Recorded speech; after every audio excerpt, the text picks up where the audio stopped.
시구님 안녕하셨습니까? 삼복더위에 좀 절정을 이루는 것 같습니다. 오늘 우리 학생들은 좀 고향에 가기도 하고 또 수련회에 참석하기도 했습니다. 저는 지난 금요일 수련 개회식과 함께 원리 말씀을 하고 밤늦게 돌아왔습니다. 우리 모두가 또 8월의 첫 성일 맞이했습니다. 8월 한 달은 뭐 더위와 때로는 태풍도 오고 있고 또 비도 많이 오리라 믿습니다. 모두가 다 좀 유의하시고 건강하시기를 바라겠습니다.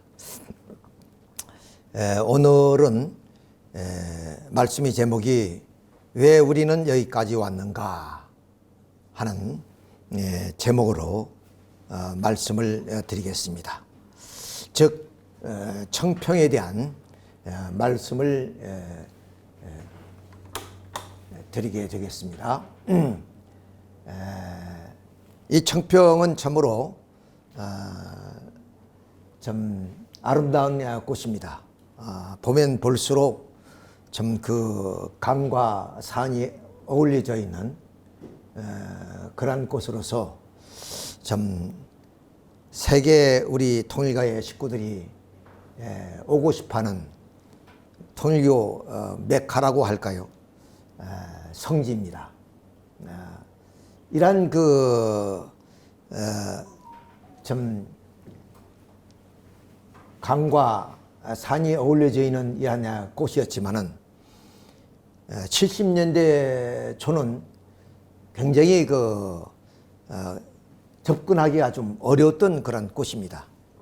물론 가까운 데 면 소재지가 있지만은 아주 뭐 좀 시골이었고 또 차편도 그렇게 넉넉한 편이 아니었습니다. 근데 여기가 청평 호반인데 주로 청평댐에서 배로 이렇게 올라오면 쉽습니다만은 이제 이렇게 육로로 오는 길은 굉장히 좀 먼 곳이었다. 이런 것을 옛날 생각을 더듬으면 느껴지게 됩니다. 그러니까 오늘의 이런 좀 성지인 성육화된 이 성지가 이기까지의 아버님의 그런 기도 정성 그리고 세계 식구들이 그런 또한 정성이 있었기 때문에 오늘 이렇게 아름다운 그런 성지가 탄생됐다. 이렇게 우리가 볼 수가 있습니다. 그래서 70년대로 우리가 돌아가 보게 되면은 아버님이 남한강에서 낚시를 하시다가 그러니까 그 낚시를 하시는 이유가 단순히 뭐 물고기를 잡는 데 목적이 있는 것이 아니라 좀 이렇게 성지를 마련하기 위해서 마음속에 두시고 이렇게 곳곳을 찾았던 것 같습니다. 그러다가 이제 청평 호반으로 오셔서 여기에서 천막을 치시고 낚시를 하시면서 지금 보았던 그곳에 정착하게 되었다고 이렇게 말씀을 드릴 수 있습니다. 그것이 바로 1960년대 후반 수년간 정성 기반 후에 청평에서 섭리의 터를 잡으신 참 부모님께서 천막 생활을 하시면서 주변 산에 올라 기도를 올리시고 낚시 정성을 드린 기대 후에 오늘이 청평 땅이 탄생되었다 하는 우리는 감회를 이제 우리가 느끼게 됩니다. 이제 말씀을 드리면은 그 땅은 이렇게 보다시피 뭐 좀 건물을 지을 수 있는 공간이 없는 곳이었습니다. 그저 산과 그리고 호수가 이렇게 맞닿는 그런 입장이었습니다.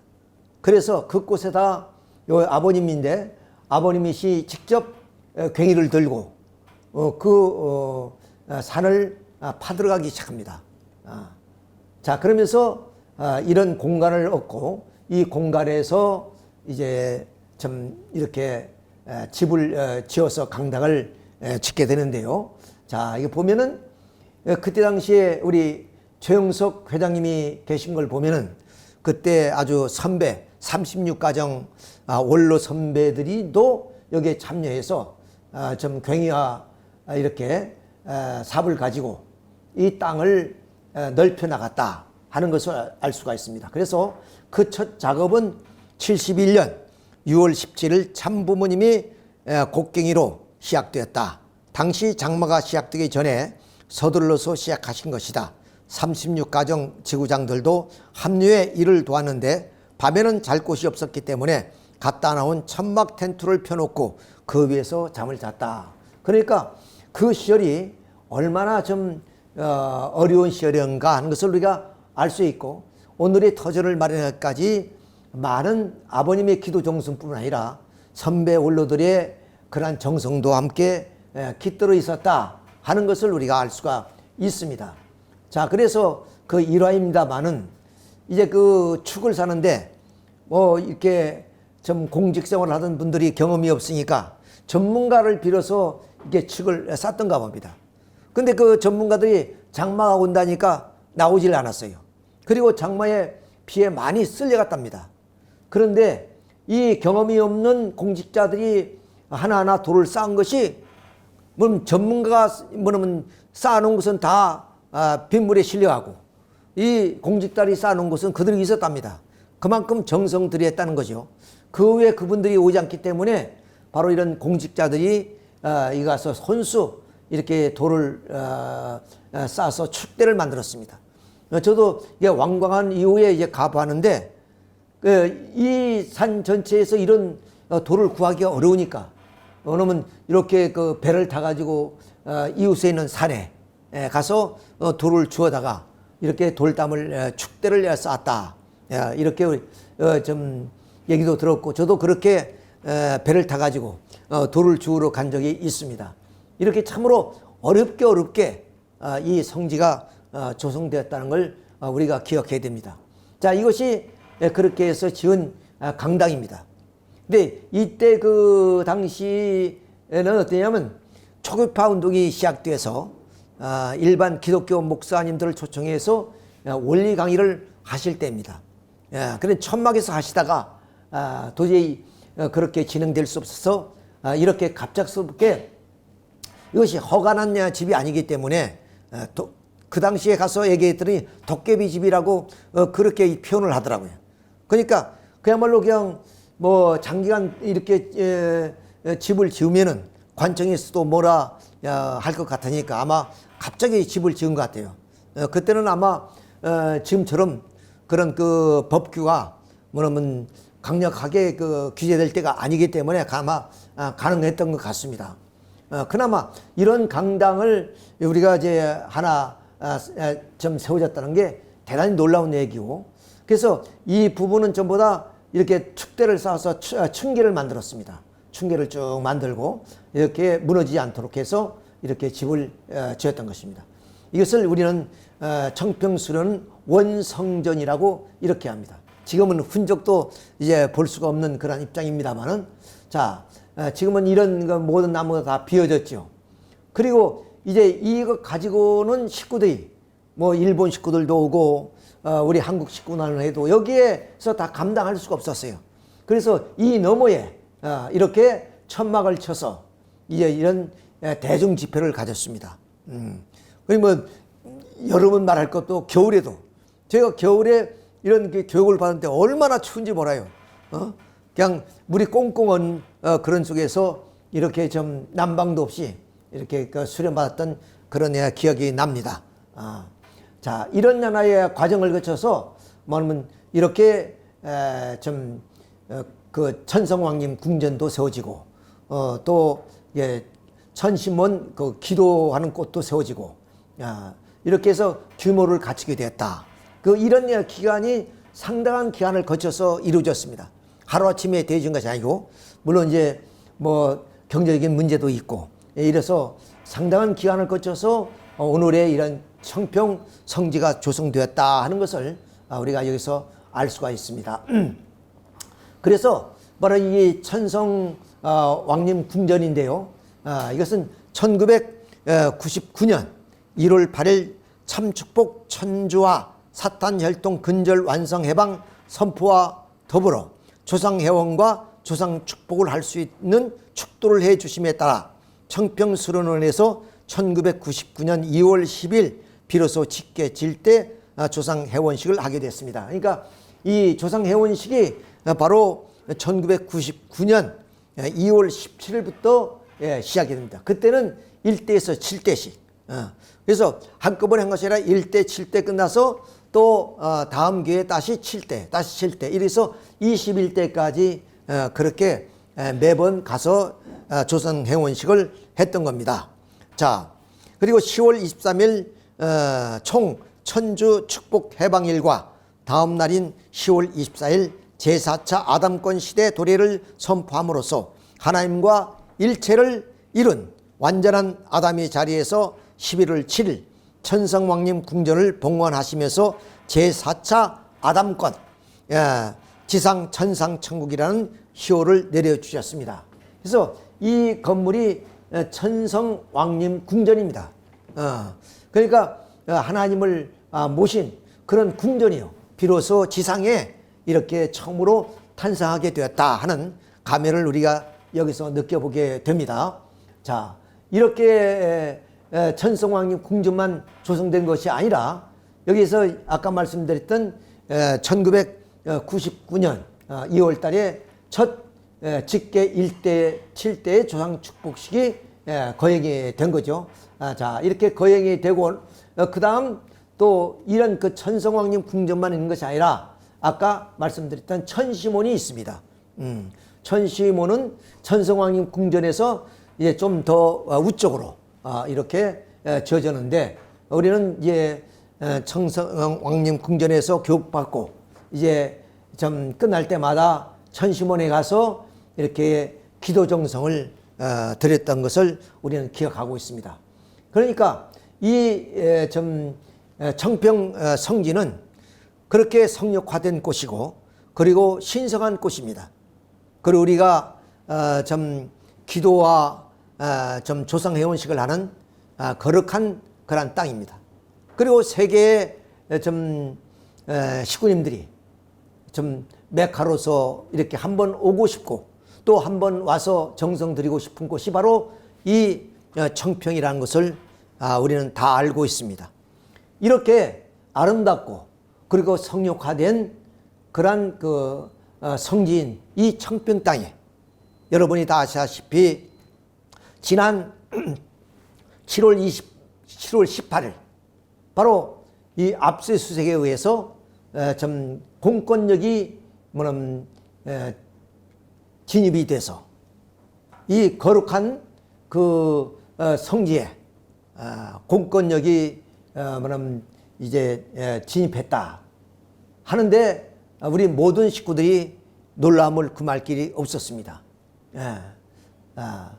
어쩌다가 좀 말씀의 제목처럼 이렇게 좀 압수수색을 받게 되는지 그래서 공권력이 이 거룩한 성산에 이렇게 진입을 해서 더나 참 아버님이 계셨던 그 천정궁에 들어가서 좀 그 압수수색이라는 게 뭐 이렇게 좀 질서 있게 하는 것이 아니잖아요. 뭔가 찾아내려고 하니까 그야말로 좀 아수라장이 되는 거죠. 이런 것을 보면서 우리 통일가는 참으로 참혹함을 느끼게 되었습니다.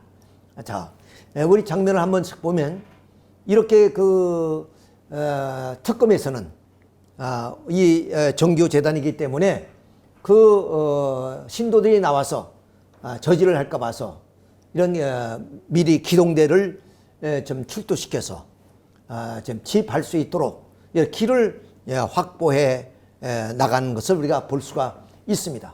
자, 그래서 이런 그 좀 압수수색이 진행되었고 그 결과로서 어떻게 이제 방송이 나오느냐면은 이제 그 좀 비밀 방을 찾아서 거기에서 뭐냐면 엔화, 달러, 원화 뿐만 아니라 귀금속이 다량이 뭐냐면 찾아냈다.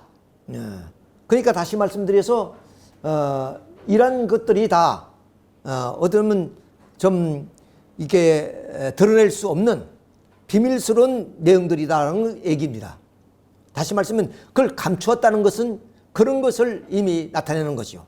자, 이런 것이 이제 좀 찾아냈다는 하나의 방송 보도가 일어나면서 그야말로 좀 이 세간에 화제가 됐죠. 자, 그래서 이 유튜버들이 쏟아내는 그 내용을 보면 어느 정도냐면 사이비 마을이라고 이렇게 우리 성역화되어 있는 성지를 이렇게 비아냥거리기 시작했습니다. 자, 뭐 우리는 그 상상할 수 없는 그런 현장을 지금 그 목도하고 있었는데요.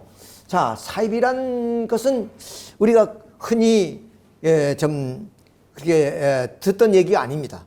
물론 이단이라는 말은 많이 들었죠. 그러나 이단이라는 말과 사입이란 전혀 다른 얘기입니다. 이단이라는 말은 물론 교리가 다르고 신학이 다르다는 뜻이지. 그런데 사입이는 뭐냐면 영리를 위해서 그야말로 좀 선량한 그 양민들을 뭐 유혹한다든가 뭐 이런 그 뜻에서 이런 사입이라는 얘기를 합니다. 혹세무민 이런 의미에서 이런 사입이라는 말을 쓰죠. 근데 그런 사입이 마을이라는 거예요. 성역화된 신성한 성지를 바로 이렇게 사입이로 비할 정도니까 그 참혹함이 이루 말할 수가 없지요.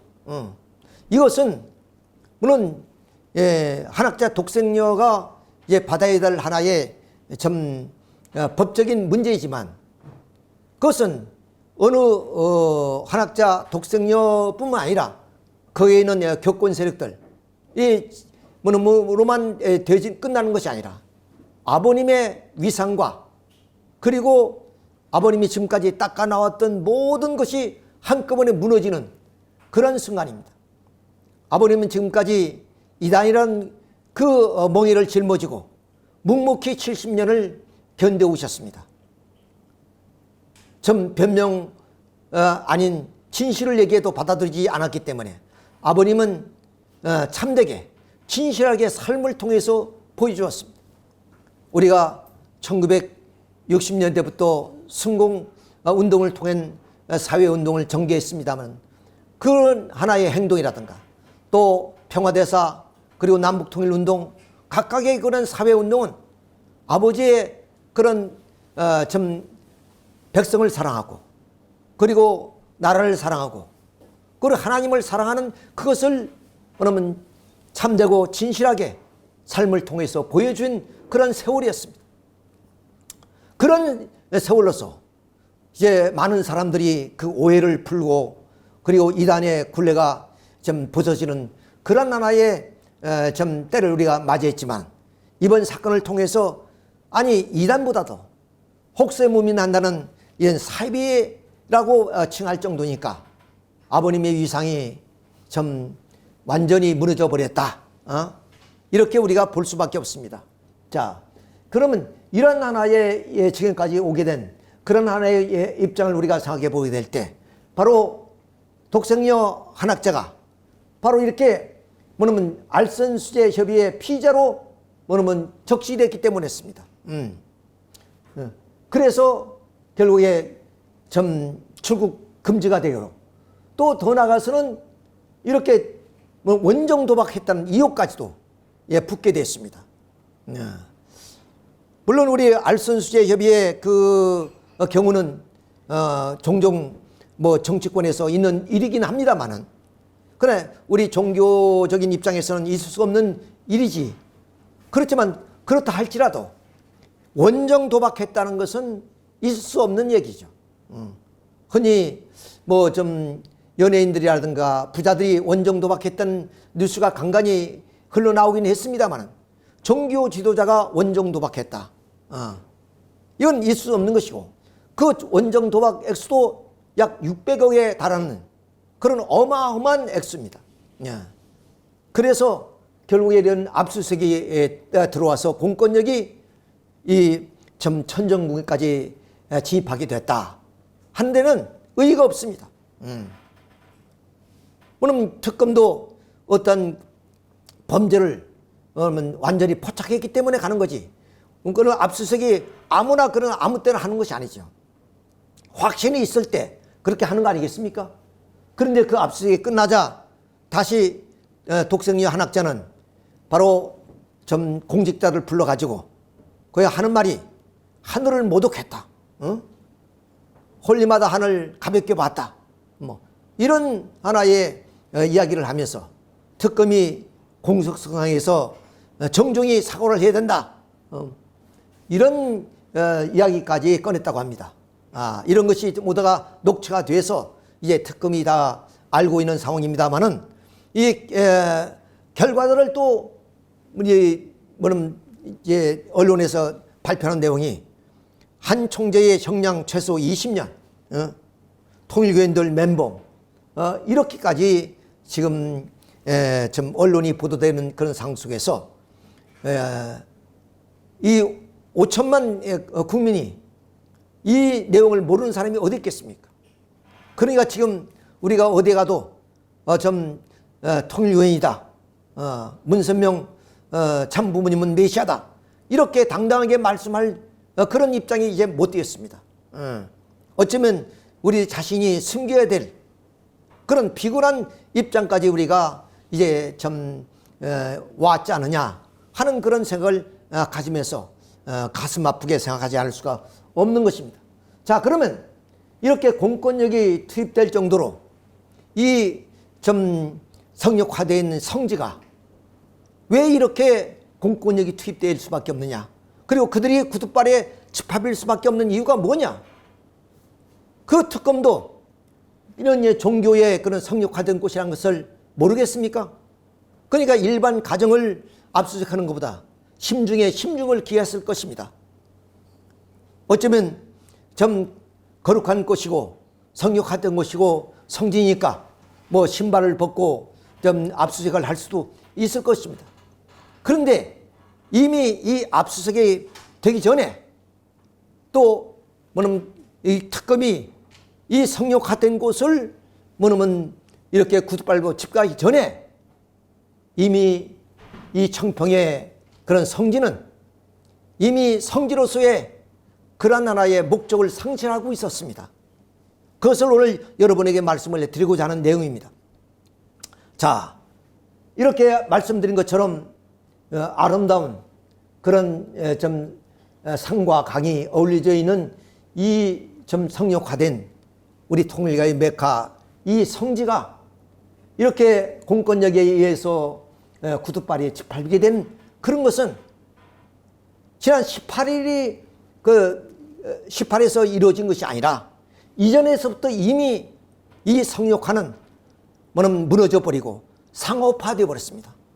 그러니까 이것을 우리는 거룩한 신성한 성지라고 뭐냐면 한학자 독생녀 어머니는 포기를 한 그런 입장이었습니다.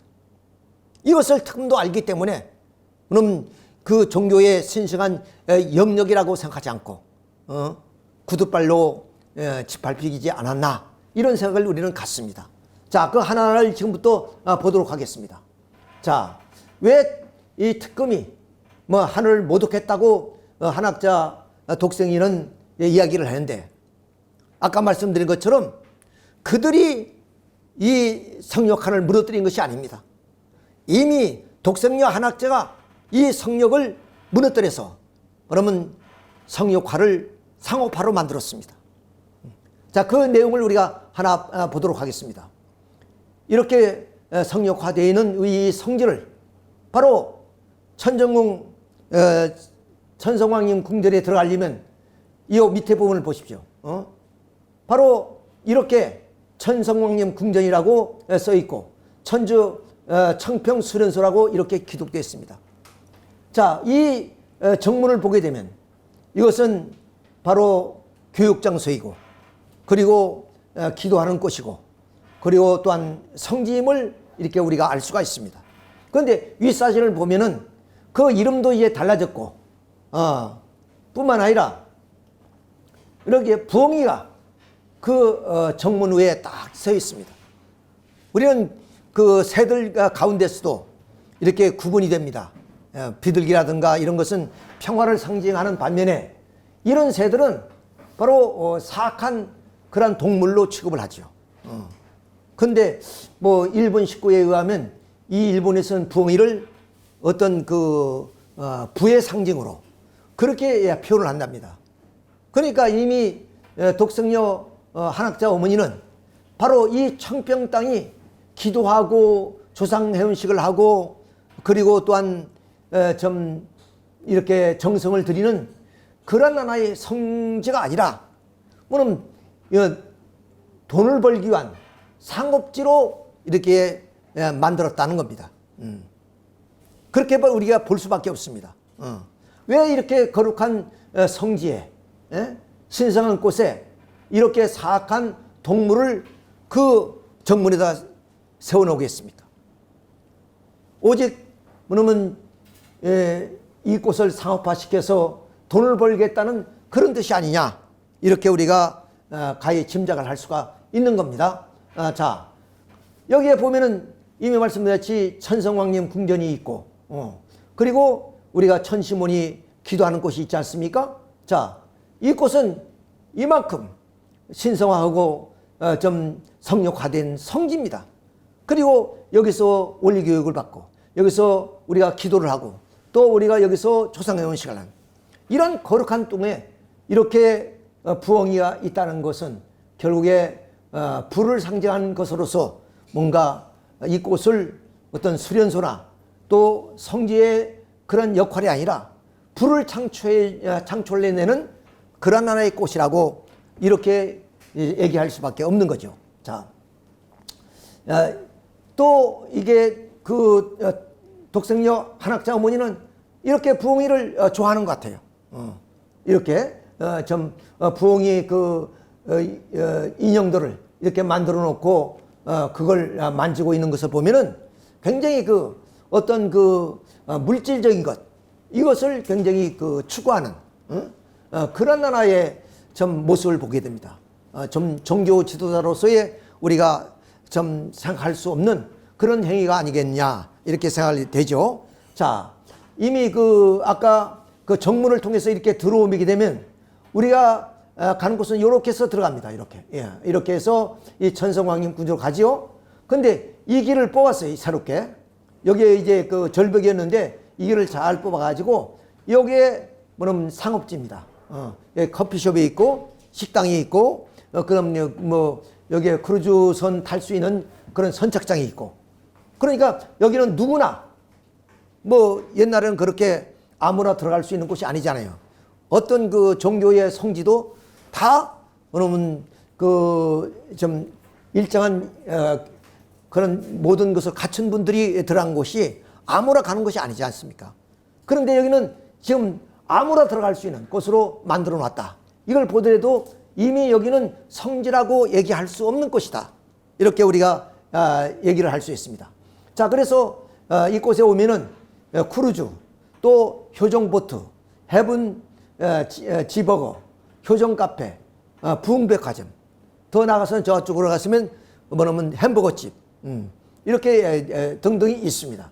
자, 이것이 바로 이 새로 신축을 해서 여기서 장사하는 곳입니다. 자, 이 정도로 뭐냐면 이 성지가 뭐냐면 변화되었다. 다시 말하면 이제 성역화에서 상업화로 뭐냐면 바꿔졌다 하는 것을 우리가 여기서 알 수가 있습니다. 자, 그것이 부흥 그 백화점입니다.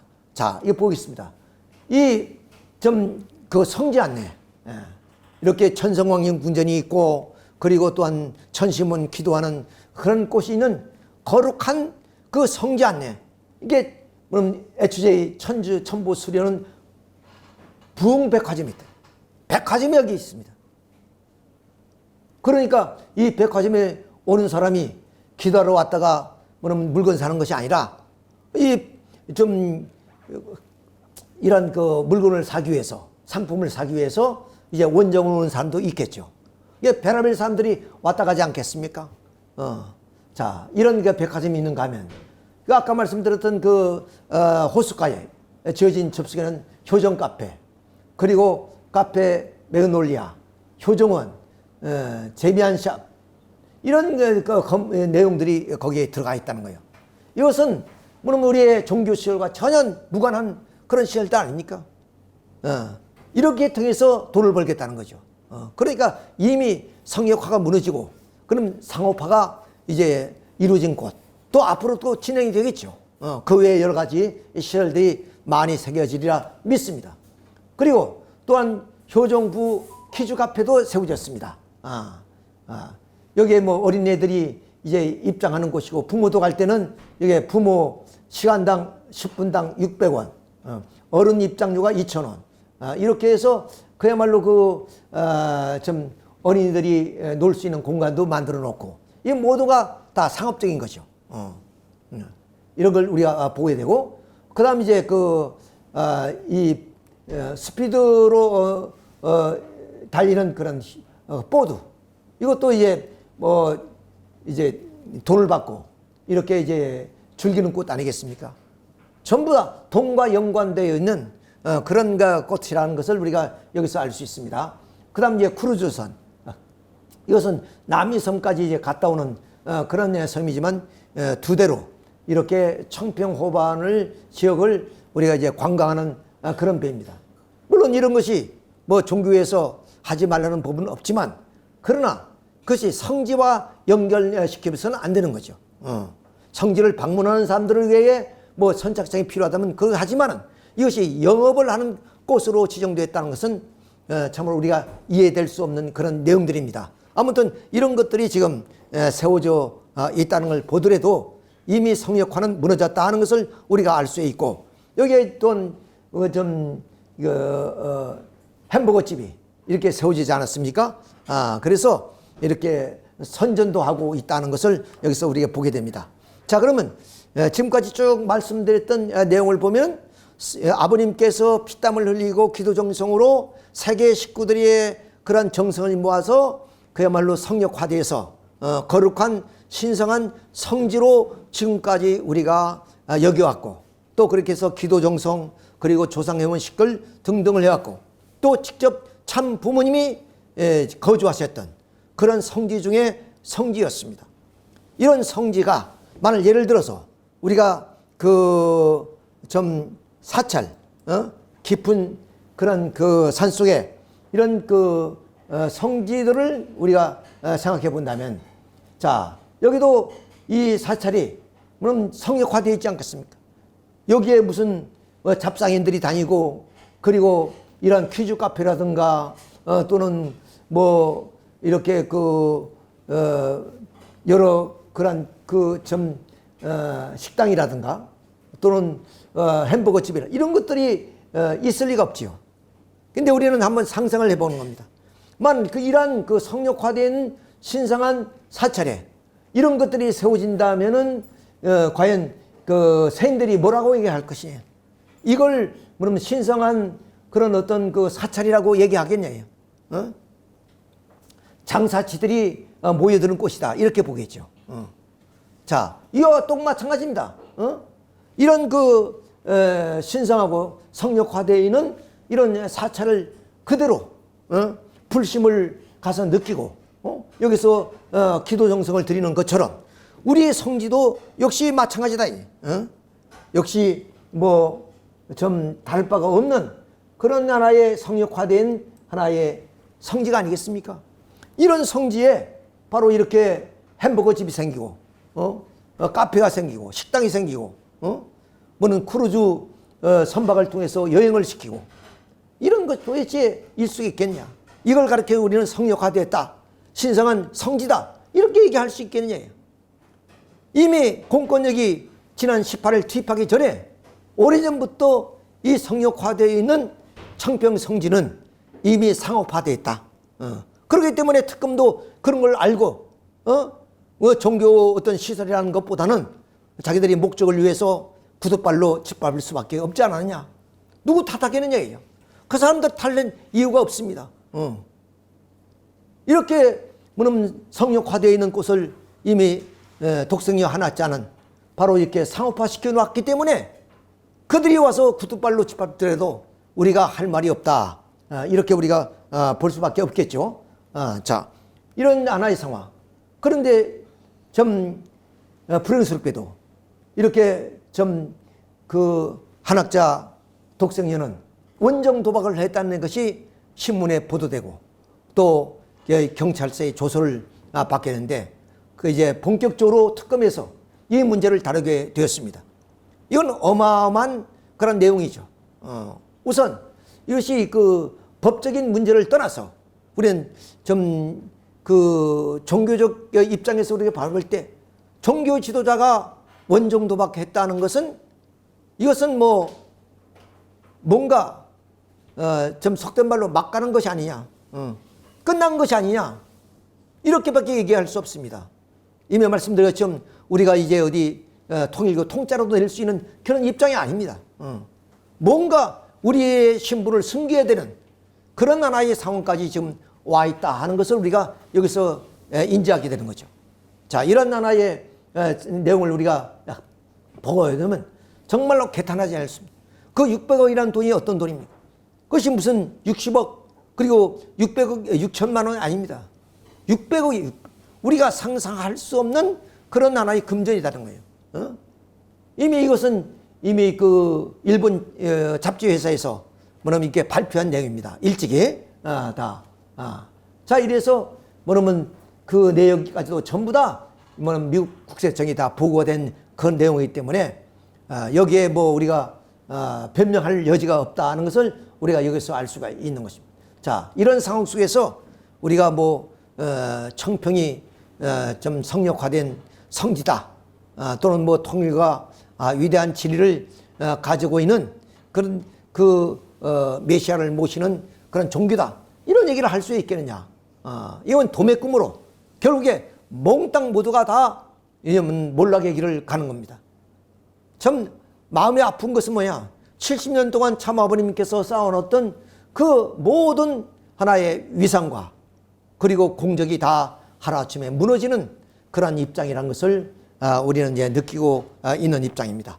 그래서 이제 그 원정 도박 수사가 이제 진행이 되어지게 된다면 결과는 엄청난 하나의 내용으로 나타나게 될 것이다, 이렇게 말씀을 드릴 수 있습니다. 뿐만이 있습니까? 이미 그 청평 수련소 그 입구에 부엉이가 달려 있듯이 그렇게 독생녀 한학자는 이렇게 뭔가 돈에 그런 그 유혹을 많이 받는 것 같습니다. 그래서 좀 오래된 얘기지만은 이렇게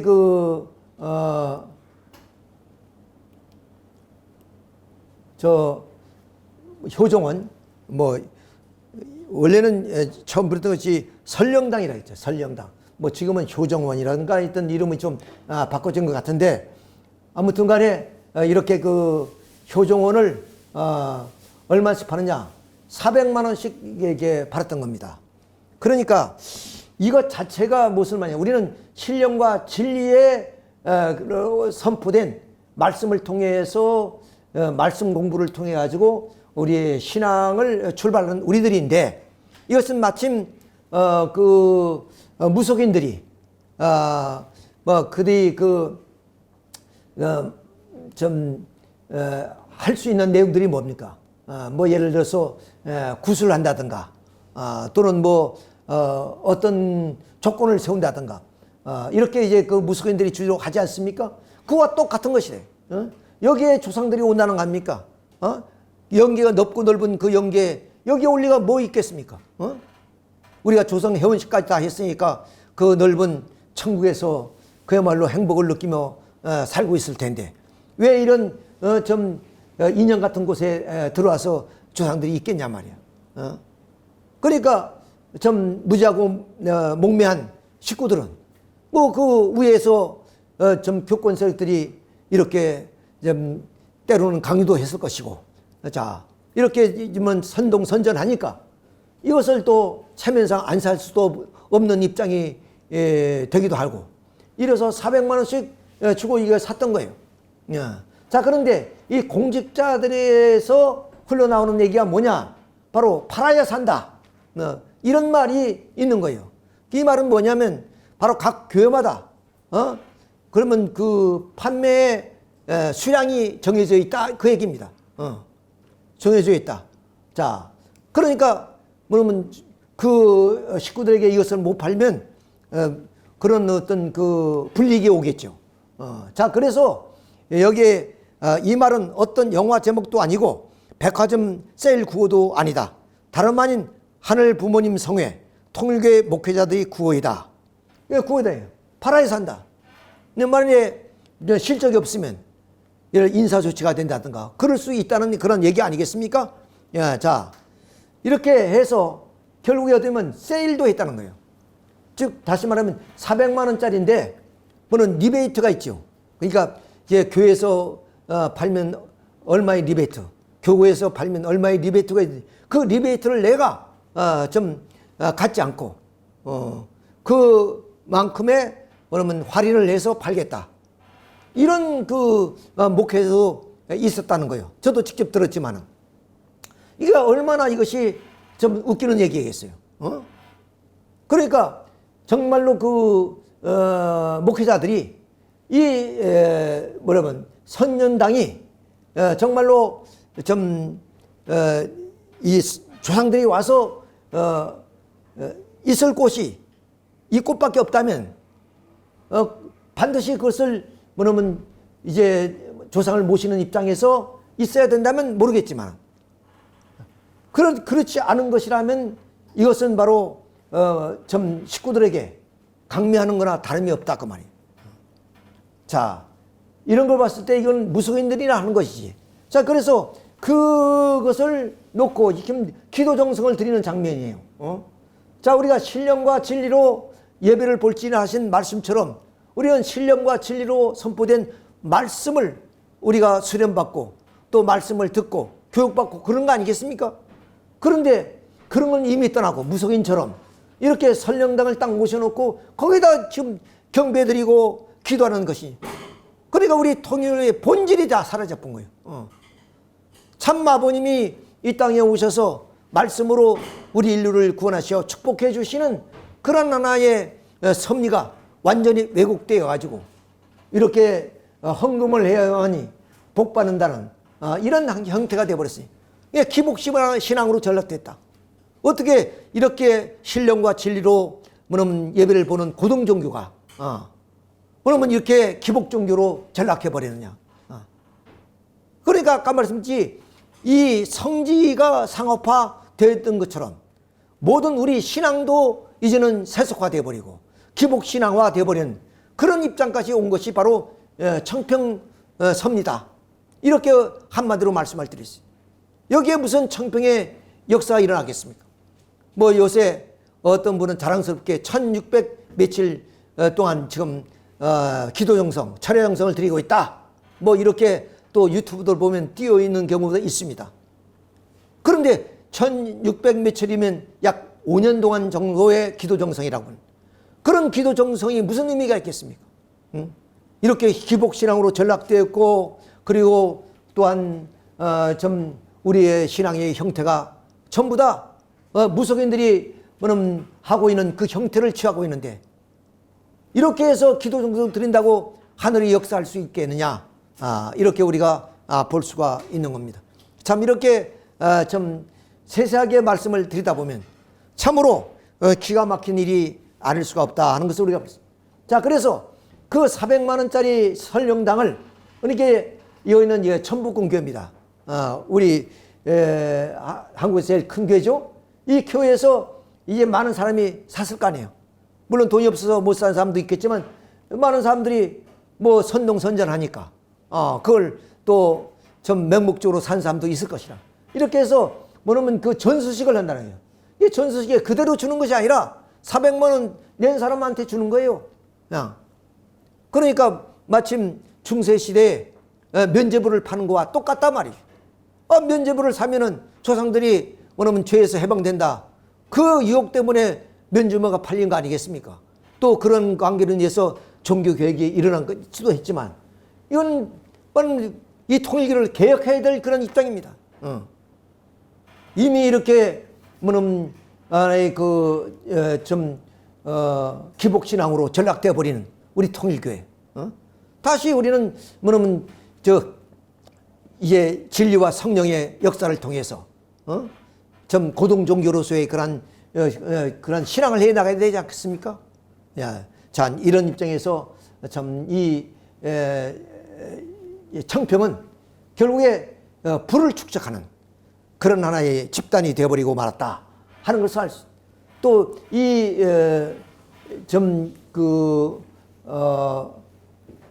천일성전이라 그럽니까? 이 꽃을 이제 이제 얼마 전에 이제 뭐 입궁식을 했는데 제가 이제 마지막 목회를 한 곳이 이제 해운대인데 뭐 한 10년도 더 됐죠. 거기 떠나온 지가. 그런데 작년에 이제 해운대 식구를 이제 연락이 왔습니다. 그러니까 우리 10년쯤 됐으니까 서로가 이제 연락할 수 있는 그런 전화번호도 다 잊어버리고 이제 그런 입장인데 아마 일본 자매인데 어떻게 우리 전화번호를 알게 돼서 우리 집으로 전화를 걸었어요. 그래서 한번 만나자고 해서 우리도 반가운 마음으로 가서 식사를 좀 한다고 해서 저는 바빠서 못 가고 사모가 나갔어요. 사모가 나가서 만나서 이제 식사도 하는 그런 과정 속에서 하는 말이 뭐냐? 이게 천일성전을 치는데 2,100만 원을 헌금하면 높은 자리에 올라간다는 거예요. 그 아까 말씀드린 중세시대에 면죄부를 팔면 조상들이 구원받는다는 말과 똑같은 말이거든. 그래 그 2,100만 원이 210만 원도 아니고 21만 원도 아니고 일반 가정에서 어마어마한 돈 아니겠어요? 그런 것을 아주 가볍게 그렇게 얘기를 한단 말이에요. 그래서 제가 유튜브를 보니까 어느 큰 교회에서는 그렇게 이 천일성전의 성금 2,100만 원을 낸 사람들 앞에 뭐 증명서인가 그런 상장을 수여하는 그런 장면도 있었습니다. 아마 그것도 가지고 뭐 평가를 했겠죠. 헌금을 많이 거둔 데는 막 평가를 했을 것이고. 그런 걸 봤을 때 이 통일교는 완전히 그런 어떤 신령과 진리가 우리의 신앙의 기준이 아니라 물질의 기준이 되어. 그 말은 뭐냐면 타락할 대로 타락해버렸다. 어느 종교 집단이 이렇게까지도 타락할 수가 있겠느냐. 이렇게 우리가 좀 질책을 하지 않을 수가 없습니다. 보십시오. 이제는 그것도 모자라서 독석녀 한학자를 우상화시키는 그런 일까지 벌어진 거 아니겠습니까? 이것이 세간이나 또는 우리 교를 향해서 이단이라고 하는 그런 기독교에서 어떻게 보겠느냐. 이건 현대 종교라는 그런 꽃에서 이것이 좀 이렇게 찍어서 올린 건데, 자 보십시오. 독성의 우상화 작업이 이제 도를 넘었다는 거예요. 오늘 우리가 북한의 김일성 주석 동상을 보면서 참 우상화로 할 정도에 그거는 이 군주사회 같은 그런 독재국가니까 그런 권력을 통해서 그렇게 할 수도 있는 거죠. 그러나 이거는 좀 자유로운 종교 집단이 아닙니까? 이런 자유로운 종교 집단에서 이러한 교주도 아니고 이렇게 좀 한학자 독생녀를 우상화시킨다는 것은 이거는 지금 자유민주주의 사회에서 있을 수 없는 얘기죠. 아무리 교조를 우리가 높인다 할지라도 이렇게까지는 하지 않지 않습니까? 자, 이런 걸 보면서 우리 통일교는 과연 어디로 가는 것인가? 이렇게 우리가 질문을 하지 않을 수 없고, 이제 심지어는 우리가 참 부모님을 해서 참 아버님과 참 어머니를 우리가 부모님으로 모시고 존경하고 그분을 따라서 신앙길을 걸어온 거 아니겠습니까? 그런데 아버지 자리는 완전히 지워버렸죠. 자, 이렇게 아버지 자리는 지워버렸던. 그러니까 독생녀 한학자만 앉는 자리를 만들어 놨단 말이에요. 교회마다 다 그렇습니다. 이거 기가 막힌 여기서 그들은 어떻게 변명하느냐. 아버님과 어머님은 일체가 되었기 때문에 이제 하나면 된다. 아니, 어머님이 신이입니까? 아버님이. 그러면 분명히 육신을 두 분 가졌던 분이고 아버님은 먼저 성화를 하신 분이기 때문에 비록 육체는 없다 할지라도 분명히 두 분이십니다. 우리가 결혼했다고 해서 일신이라 그러는데 일신에서 부부가 하나입니까? 분명히 개성이 다른 두 분이란 말이에요. 그렇지만 뜻과 마음은 하나이기 때문에 그럼 부부 일신이라 그러지 않습니까? 아버님과 어머님도 마찬가지입니다. 분명한 두 분이고 개성이 다르신 다 개성질체입니다. 그런데 그런 뜻을 중심하고 사랑을 중심해서 좀 부부를 인연을 맺었기 때문에 우리는 한 분이라고 얘기할 뿐이지. 육신은 어머니 두 분 아니에요. 그러면 이자는 두 개가 있어야 되는 거예요. 지금까지 또 우리는 그렇게 이자를 두 개 놨던 겁니다. 그런데 이제는 그 독성의 우성화와 더불어서 아버님을 완전히 지워버렸다. 이건 그렇게 얘기할 수밖에 없는 상황입니다. 자, 이것이 천원궁 입궁식 때 이렇게 모습입니다. 홀로 있지 않습니까? 여기에 어디 아버님의 그런 흔적을 우리가 여기서 찾아볼 수 있습니까? 없단 말이에요. 더욱이 각오하는 것은 뭐냐면 이 천일성전에 바로 그 내부 벽에다 이렇게 그림들을 그려놓았는데 이 그림을 이제 확대해서 보겠습니다. 자, 이것은 그 장소가 마침 옛날 우리 시골에 가면은 선원당이나 그러네요. 무슨 당이라 그러잖아요. 예. 선왕당.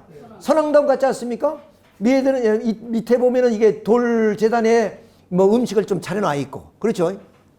그 위에 선왕당 그 나무 위에 이렇게 독성녀가 딱 앉아 있고, 이분이 누구냐 하면은 아버님이라는 거예요. 아버님. 아버님이 이렇게 독성녀 한학자에게 두 손을 모아서 좀 축송을 하는 그런 모습이란 말이에요. 그런 모습이에요.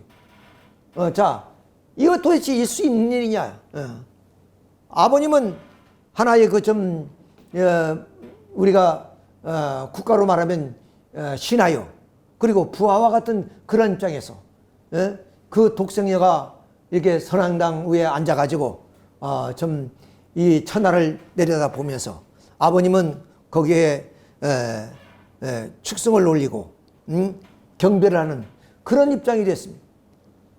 이전까지 왔다 이게 말이에요. 이전까지 왔다. 이렇게 우리가 볼 수가 있습니다. 그래서 지금은 우리 독성녀 한학자를 홀리마다한이라고 이제 부르지 않습니까? 그러니까 홀리마다를 모신 축복 중심 가정 암흑에. 그런데 분명히 우리 가정매세에는 어떤 내용이 있습니까? 천일국 주인 우리 가정은 참사랑을 중심하고 하나님과 참부을 모시어 그랬습니다. 하나님과 참부을 모신 가정이지 홀리마다한을 모신 그런 가정이 아니란 말이에요. 그러니까 완전히 하나님의 섭리와는 반대의 길을 갖고 있는. 그러니까 이 청평 땅에 아버님이 좀 계실 수가 있겠습니까? 그리고 우리는 이 청평 땅을 성지요 그리고 성역화된 곳이라고 얘기할 수가 없는 이런 입장에서 또 이거 우리 원래는 그 천북궁 교회라고 그러죠. 서울에 있는 거기도 보면 홀리마다한을 모신 기적을 체험하는 교회. 참 부모님이 계신 하나님과 참 부모님이 계신 그런 교회가 아니라 홀리마다하도만이 계신 교회. 그러니까 하나님도 그리고 아버님도 안 계신 배제되어 있는 오직 홀리마다한만이 있는 교회입니다. 그러니까 통교가 아니에요. 이렇게 완전히 교회도 그리고 청평도 변질돼 버렸다. 그러니까 과거의 우리의 전통적인 신앙은 이미 사라진 지가 오래됩니다. 자, 그래서 이제 그동안 10년 동안에 그야말로 많은 변화가 있었죠. 협회 조직이라든가 이런 것들이 많이 변화가 있는데 거기에 중심된 사람은 윤영호입니다. 그래서 이 윤영호를 얼마나 칭찬했느냐? 윤영호와 같은 아들 같은 존재, 하늘이 내린 사람이라 했습니다. 이것이 바로 독성녀가 한 말입니다. 윤영호는 어떤 사람이냐? 하늘이 내린 사람이고 저 사막 모리아에서 바늘 같은 사람이다. 그 바늘, 그 사막의 모래 안에서 바늘 하나를 찾은 것 같은 것이 윤영호다. 그렇게 칭찬했습니다. 그런데 오늘날 어떠냐? 한 사람이 배반함으로 알면 누가 배반했느냐? 누가 배신했느냐? 지금 이 싸움입니다. 윤영호는 한학자 총재를 배신했다고 할 것이고 또 좀 독생녀 한학자는 윤영호와 배신했다고 얘기를 했죠. 자, 이런 관계가 되어왔습니다. 참 이것이 오늘 그 청평의 그런 이야기고 그리고 독생녀 한학자의 얘기다. 이렇게 우리가 얘기를 해 볼 수 있습니다. 그래서 우리가 요한계시록 18장의 얘기입니다. 무너졌다 무너졌다 큰 성 바벨론이요. 그래서 이 바벨론 얘기는 뭐 저 고대 신 바벨론이야 그 뜻이 아닙니다. 왜 그러냐면 자, 이 계시록을 쓴 사람이 누구냐면 요한입니다.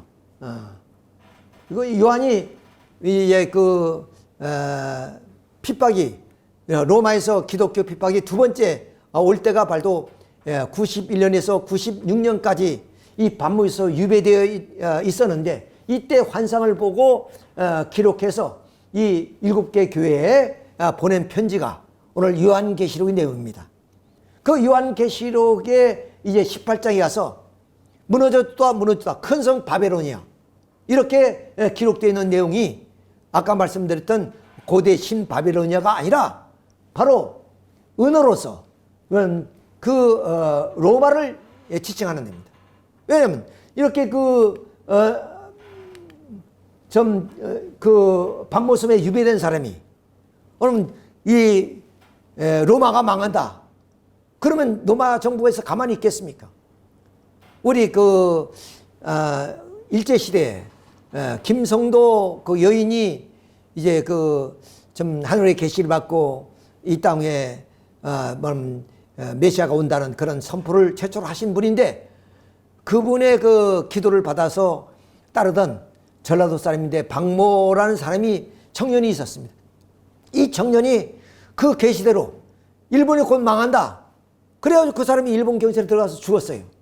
그것처럼 이렇게 그 기독교를 박해하는 시대에 그렇지 않아도 반모섬에 유배되어 있는데 그 환상을 보고 로마가 망한다 이러면 어떻겠습니까? 그래서 은어로 바벨론이라고 얘기했던 겁니다. 그 바벨론은 것이 바로 이렇게 큰 도성 바로 로마를 말하는 거죠. 그건 로마뿐만 아니라 뭐냐면 그 로마가 부패하고 타락해서 결국 멸망하는 그 내용을 18장에 기록했는데 그 내용은 역사 속에서 종교가 타락하면 그렇게 된다는 것을 보여주는 얘기예요. 자, 그래서 이런 하나의 로마, 이런 로마가 이제 결국 무너진다는 것을 예언한 겁니다. 그러면 왜 이 로마가 무너지느냐? 로마와 부와 그리고 세계를 정벌하다 보니까 이렇게 타락해버리게 됩니다. 그래서 로마의 그런 멸망을 음란 때문에 망했다 그러지 않습니까?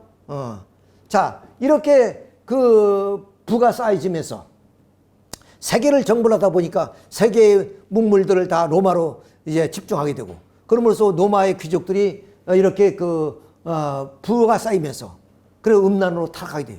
그러니까 이런 그 좀 바벨론 큰 성이 무너진다고 이렇게 사도 요한은 그런 하나의 계시록에서 이런 말씀을 썼던 거죠. 자, 그래서 이 로마가 이렇게 무너지게 됐다 하는 것을 18장에 기록하고 있습니다. 한번 읽어보겠습니다. 2일 후에 다른 천사가 하늘에서 내려오는 것을 보니 큰 권세를 가졌는데 그의 영광으로 땅이 환해지더라. 힘찬 음성으로 외쳐 이르되 무너졌다 무너졌다 큰 성 바벨론이요 귀신이 저수와 각종 더러운 영이 모이는 곳과 각종 더럽고 가증한 새들이 모이는 곳이 되었도다. 자, 이까지 그러니까 2절까지는 어떠냐? 1장에서 2절까지는 이 바벨론이라는 곳, 즉 로마라는 곳이 어디냐? 바로 이렇게 더러운 영이 모이는 곳이고 그리고 또한 귀신이 처소고 그리고 각종 더럽고 가증한 새들이 모이는 곳. 그러니까 물질을 찾아서 모이드는 그런 상인들. 그래서 음란된 곳. 이곳을 로마라고 이렇게 표현하고 있습니다. 따라서 이 바벨론이라는 이 로마는 바로 이런 곳이다. 물론 귀신이 처소고 그리고 더러운 영들이 모이는 곳이고 각종 이권을 가지고 찾아드는 그런 좀 새들이 모이는 곳이다. 이것이 바로 오늘 타락한 로마다. 이렇게 지적하고 있습니다. 그 다음 3절부터는 그 음행이 진노의 포도주를 말미암아 만국이 무너졌으며 또 땅의 왕들이 그에 더불어 음행하였으며 땅의 상인들도 그 사치 세력으로 치부하였도다 하더라. 자, 그러니까 이 더러운 영들이 모이는 이 로마에 어디냐? 뭐냐면 진노의 포도주를 마심으로 말미암아 만국이 무너졌다고 그랬습니다. 그러니까 당시에 그 세계는 로마 아닙니까? 로마가 세계를 정벌했으니까 이 세계 망국인 로마가 무너졌는데 뭐야? 왜 무너지느냐? 뭐냐면 음행의 진노의 포도주로 말미암아 그렇게 됐다. 예, 자, 그러므로 인해서 그곳은 음행하는 곳이며 그리고 그러한 무리들이 모여지는 그런 곳이기 때문에 이 도성은 무너질 수밖에 없다 하는 것을 얘기하고 있습니다. 또 4절은 또 내가 들으니 하늘로부터 다른 음성이 나서 이르되 내 백성아 거기서 나와서 그의 죄에 참여하지 말고 그가 받은 재앙들을 받지 말라. 그의 죄가 하늘에 사무쳤으며 하나님은 그의 불의한 일로 기억하시는 지라 그랬습니다. 그 말은 뭐야? 거기에도 물론 깨끗하고 또 좀 성스러운 삶을 영위하고자 하는 삶도 있을 것이란 말이에요. 모두가 부패하고 타락한 것이 아니라 그런 부패하고 타락한 그 무리로 말미암아 그 도성이 이제 무너지게 됐으니, 즉 하늘의 심판을 받게 되었으니 이제 거룩한 성도들은 거기서 빨리 탈출해라. 거기서 나와라.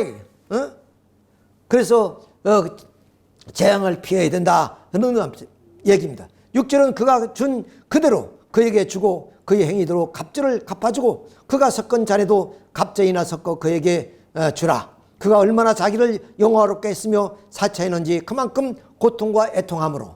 그러니까 그들이 행했던 그대로 갚아주겠다. 하늘의 심판이 임하게 된다 하는 것을 지금 보여주는 거예요.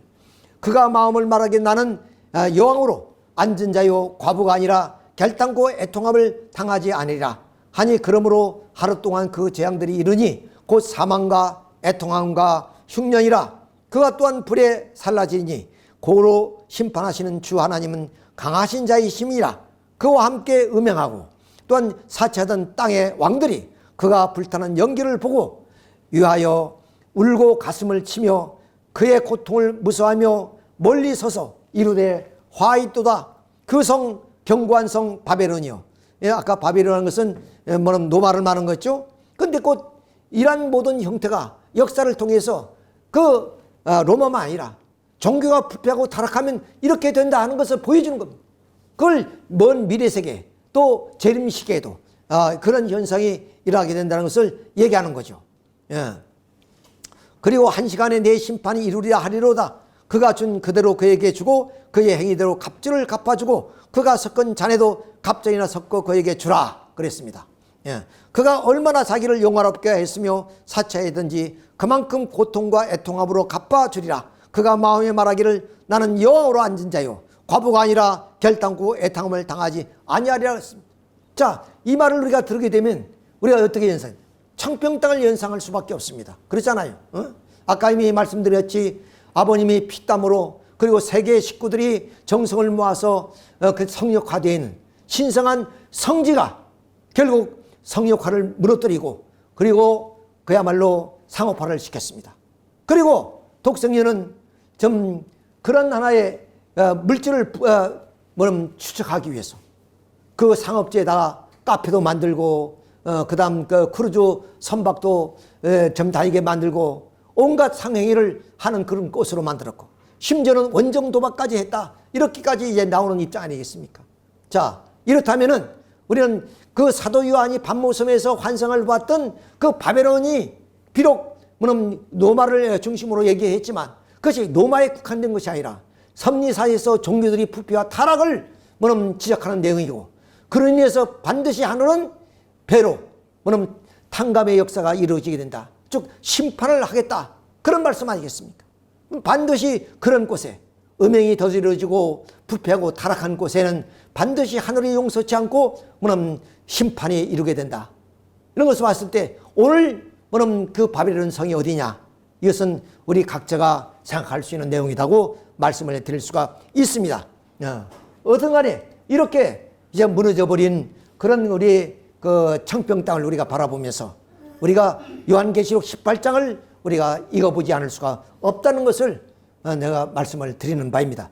자, 아버님은 이렇게 좀 우리가 참 부모님으로서 메시아로서 이 땅에 오셔서 우리를 구원해 주신 그런 부모님이기 때문에 한신들 우리가 보고 싶은 마음 언제나 간절했습니다. 자, 그런데 이런 참 부모님을 무참히 오늘 모욕하고 짓밟고 하신 분이 누구냐? 바로 참 어머니십니다. 그런 어떤 기독교인들도 아니고 어떤 종교인도 아니라 바로 좀 함께 몸을 맞대어 살던 그런 독생녀 어머니가 아버님을 무참하게 모욕하고 짓밟았다 이 말이에요. 자, 이것은 아버님의 사촌 동생인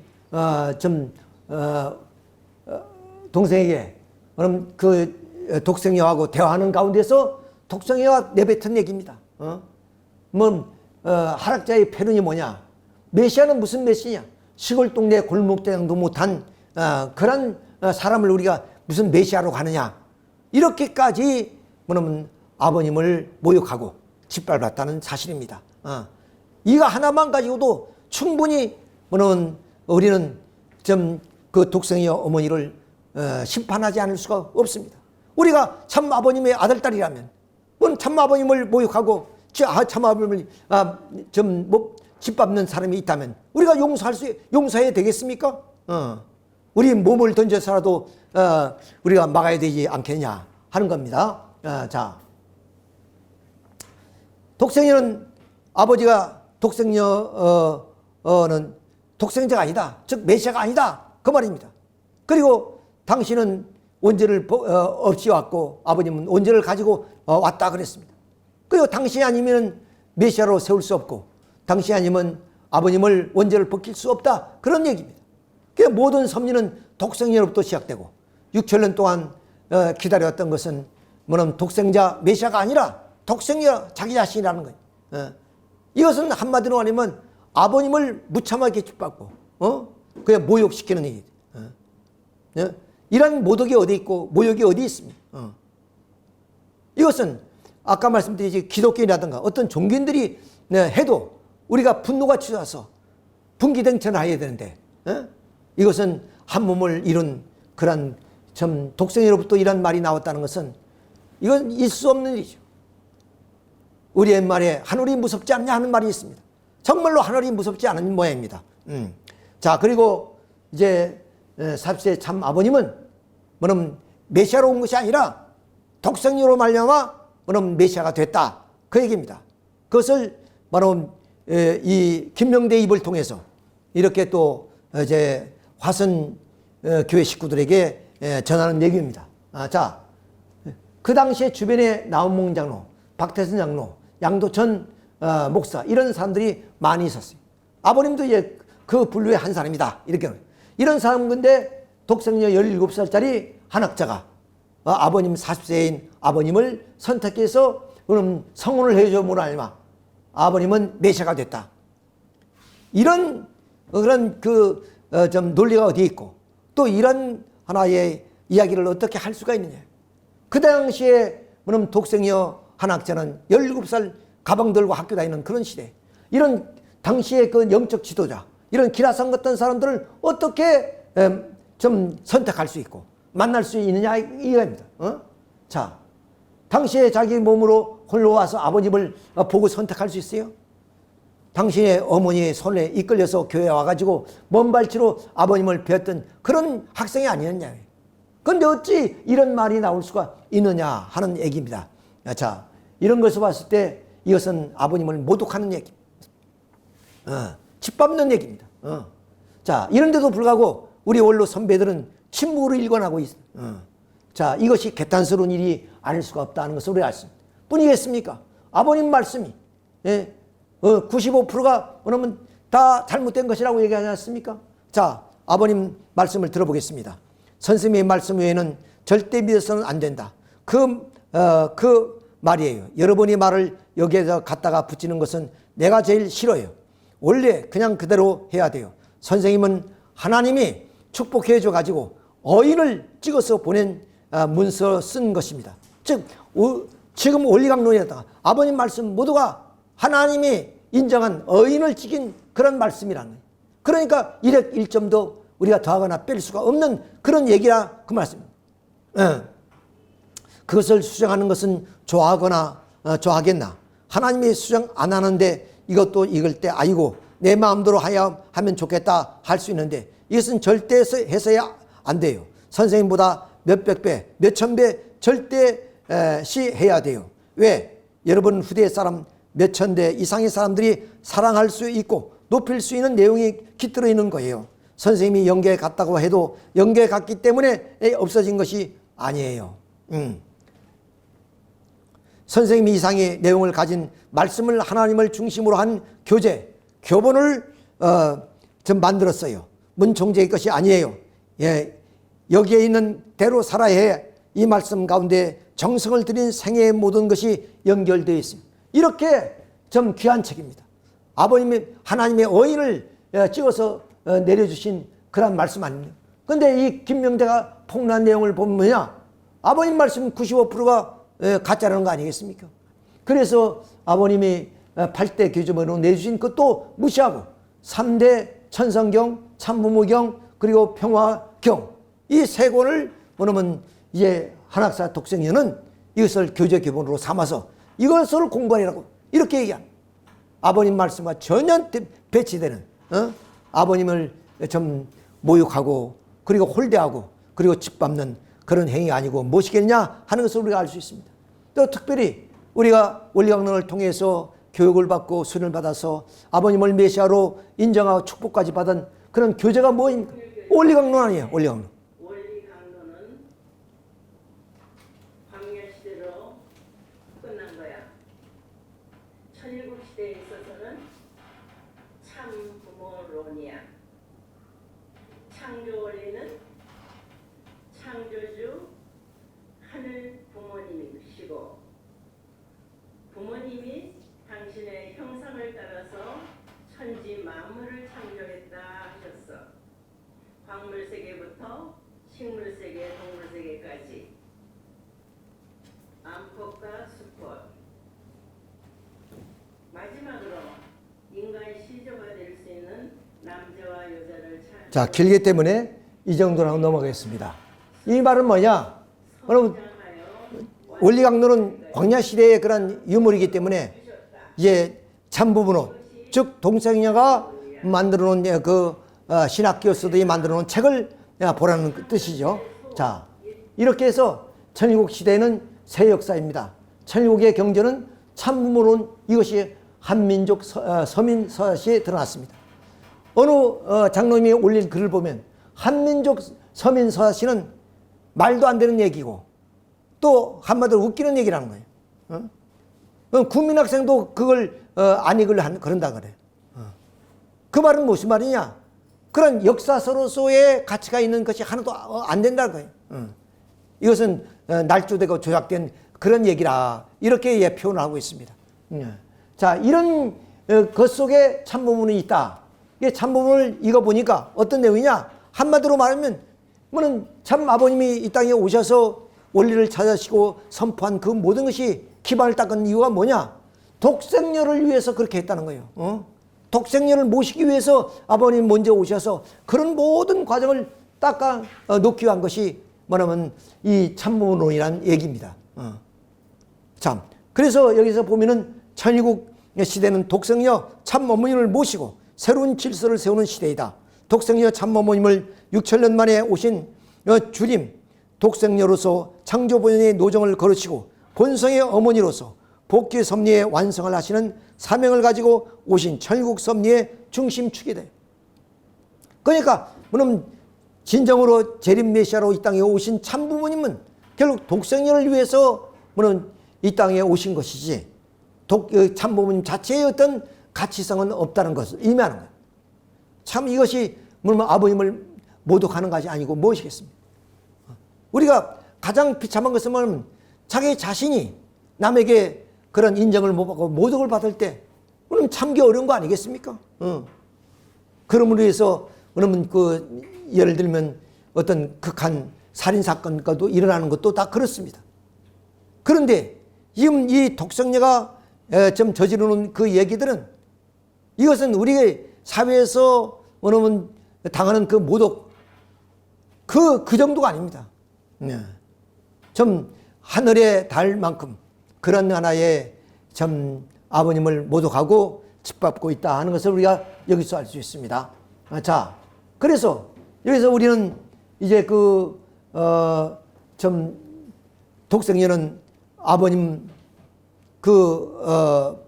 말씀뿐만 아니라 이렇게 후계자, 상속자, 대신자를 또 내치고 그 대신자, 상속자의 왕권을 그러면 빼앗는 그런 입장까지 오게 됐다 하는 사실입니다.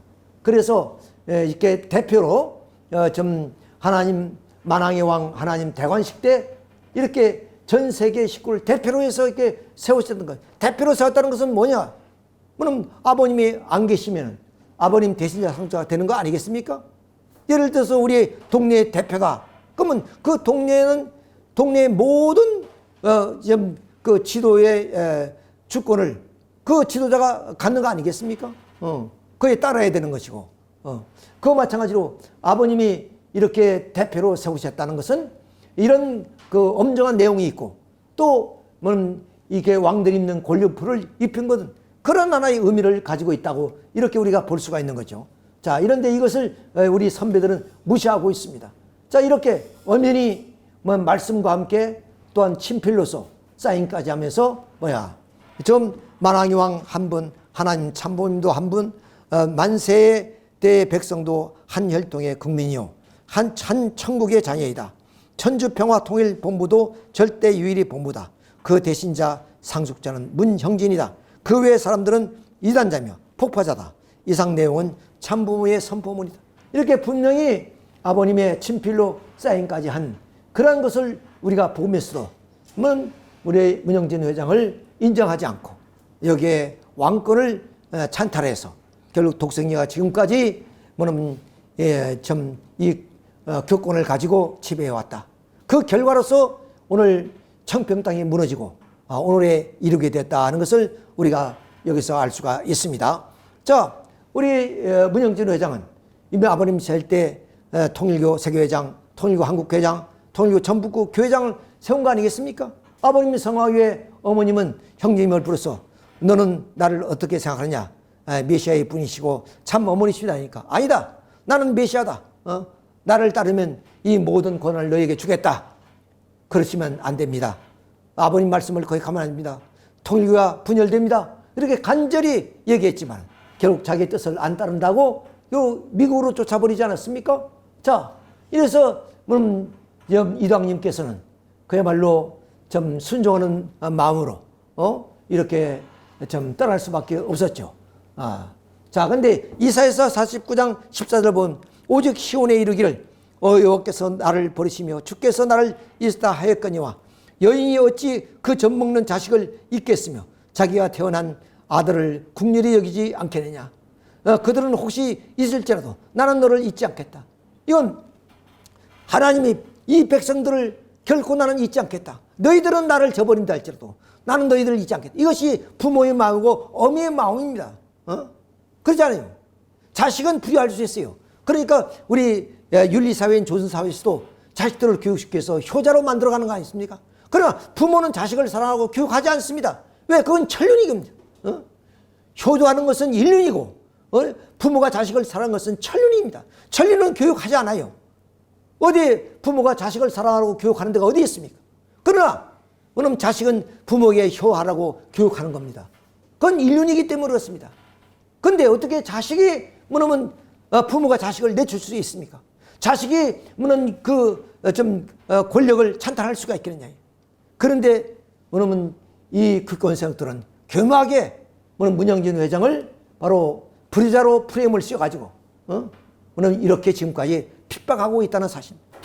참으로 기가 막힌 일이 아니겠습니까? 그러니까 아버님을 모독을 한 뿐 아니라 아버님 말씀까지도 다 왜곡시키고 이제는 대신자, 상주자, 후계자까지도 이제는 내몰아쳤다. 라는 하나의 사실. 이렇게 해서 그야말로 좀 미국의 수도 있고 좁고 전전하면서 그 고난의 10년의 세월을 이렇게 보내왔습니다. 그야말로 펜실베니아 계곡에서 20도, 30도 영하의 그 추위 속에서도 그 울분을 떨쳐버리지 못하고 추위와 싸우면서 이게 보낸 세월. 이 모든 인내하는 그런 과정은 뭐냐? 아버님의 혈통과 아버님의 왕권을 뭐냐면 지켜주기 위한 겁니다.